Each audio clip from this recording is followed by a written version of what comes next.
زندہ دلان کے شہر میں بسنت کا اعلان ہو گیا ہے اور اس کے ساتھ ہی اب لاہور کے مختلف گلی کوچوں میں خاص کر اندرون شہر اور اطراف کی تنگ و تاریک گلیوں میں جہاں پہ اصل اس کا کاریگر بیٹھا تھا وہاں پہ پتنگوں کی جو سازی ہے، پتنگ سازی جو ہے وہ بھی یہاں پر شروع ہو چکی ہے۔ اس وقت ہم داتا دربار کے سے ملحقہ ایک علاقے میں موجود ہیں جہاں پر پرانے یہاں پر لوگ بیٹھے ہیں جو کہ پتنگ سازی کرتے تھے، لیکن جب پابندی لگی تو ظاہر ہے ان کا کام بھی رک گیا۔ اب ان کے جذبات کیا ہیں، ان کا کاروبار رواں ہو گیا اور کس طرح سے یہ پتنگ بنائی جاتی ہے، اس حوالے سے ان سے بات کریں گے۔ یہاں پر آئے ہیں ہم۔ السلام علیکم۔ وعلیکم السلام۔ کیا حال ہے بھائی جان، کیسے ہیں آپ؟ اللہ کا شکر ہے۔ سب سے پہلے بتائیں آپ کا نام کیا ہے؟ عبدالحفیظ۔ ابھی صاحب مجھے بتائیں یہ کب سے آپ یہ کام کر رہے ہیں؟ یہ بچپن سے شام کر رہے ہیں۔ بچپن سے کر رہے ہیں، تو جو 20 سال تقریباً لگ بھگ یہ پابندی رہی ہے، اس دوران پھر آپ نے کیا کیا؟ اور ہم جو مزدوری کرتے تھے کرتے تھے۔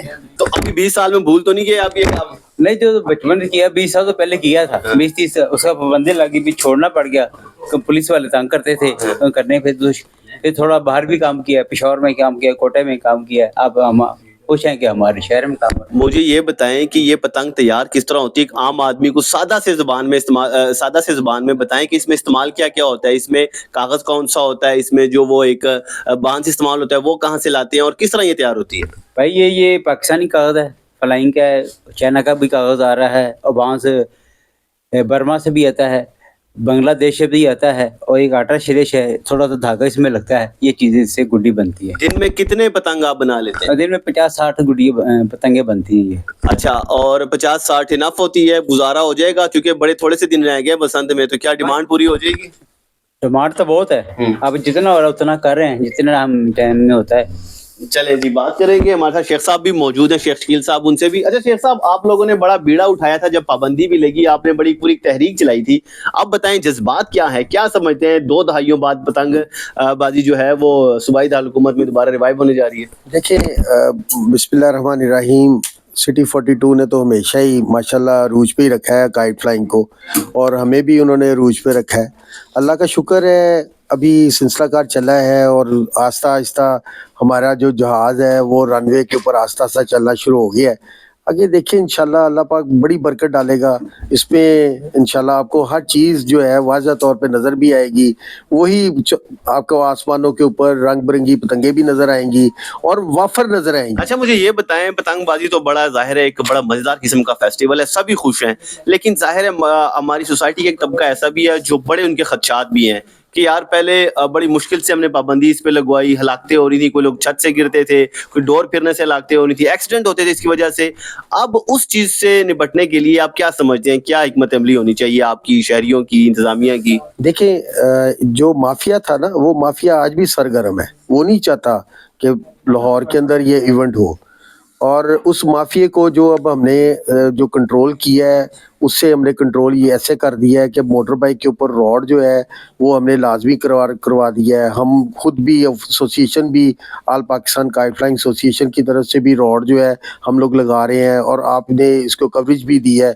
ابھی ہم لوگ انشاءاللہ قذافی اسٹیڈیم میں ہم اسٹال لگا رہے ہیں، پھر ہم نے مینار پاکستان اسٹال لگانا ہے، پھر ٹاؤن شپ پہ لگانا ہے، اقبال ٹاؤن میں لگانا ہے۔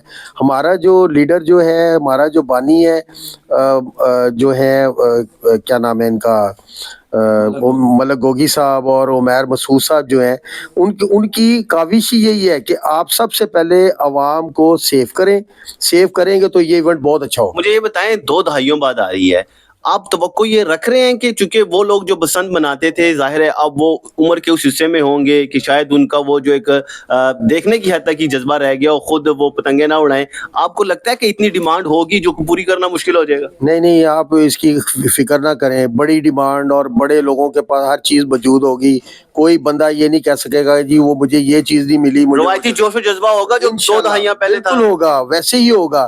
آج تو ویسے بھی آپ کی صبح ایک نیوز میں سن رہا تھا کہ انہوں نے کہہ دیا کہ جو آپ کا سسٹم ہے، میوزک کا سسٹم بھی جو ہے وہ بھی عام کر دیا انہوں نے کہا جی کھلم چلائیں، جو مرضی ہو جائے، کوئی پرابلم نہیں ہے، کوئی آپ کو تنگ نہیں کرے گا، آواز جتنی مرضی اوپر کرے۔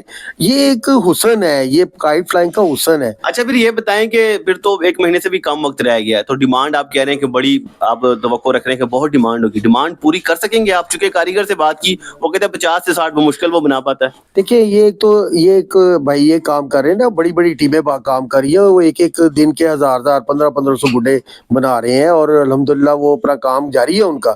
وہ آپ اس کی فکر نہ کریں کہ جی ڈیمانڈ پوری نہیں ہو سکے گی, سب چیزیں پوری ہوں گی انشاءاللہ تعالی. اچھا آخر میں اب میسج کیا دینا چاہیں گے, چونکہ پتنگ بازی پر پابندی اس لیے لگی تھی کہ اس میں ظاہر ہے لوگوں نے کچھ چھوٹے چھوٹے اپنے مفاد کے لیے کچھ ڈوریں اس طرح کی استعمال کرنا شروع کر دی جو کہ ایک خنجر سے زیادہ تیز ہوتی تھی, تو اس طرح کے لوگوں کے لیے کیا پیغام دینا چاہیں گے, اور خاص کر شہریوں کے لیے کہ وہ بھی ذمہ داری کا مظاہرہ ظاہر ہے انہیں بھی کرنا ہوگا, تو کیا کہیں گے؟ دیکھیں میں نے پہلے بھی ایک بات آپ سے عرض کی ہے کہ وہ مافیا تھا, اس مافیا کو ہم نے کنٹرول کر لیا ہے, اور انشاءاللہ آپ دیکھیے گا ہر چھت سے بو کٹک کے آواز جو ہے وہ نعرے آئیں گے, نعرے بجیں گے اور سارے محظوظ ہوں گے. آپ اس وقت جو اوورسیز پاکستانی جو پاکستان کے لیے اس وقت بالکل طالبے ہوئے ہوئے ہیں کہ ہم نے پاکستان پہنچنا اور ہم نے ایونٹ کو جو ہے انجوائے کرنا ہے, وہ انشاءاللہ دیکھیے گا کہ کیا حالات و واقعات ہوں گے اس وقت. جی بالکل, آپ نے باتیں جانی, ہمارے ساتھ کاریگر موجود تھے, ان سے بھی آپ کی بات کروائی, اور جو یہاں پہ ایسوسی ایشن کے لوگ ہیں وہ بھی اس حوالے سے پرامید ہے کہ بسنت بڑی یادگار ہوگی, اوورسیز بھی آئیں گے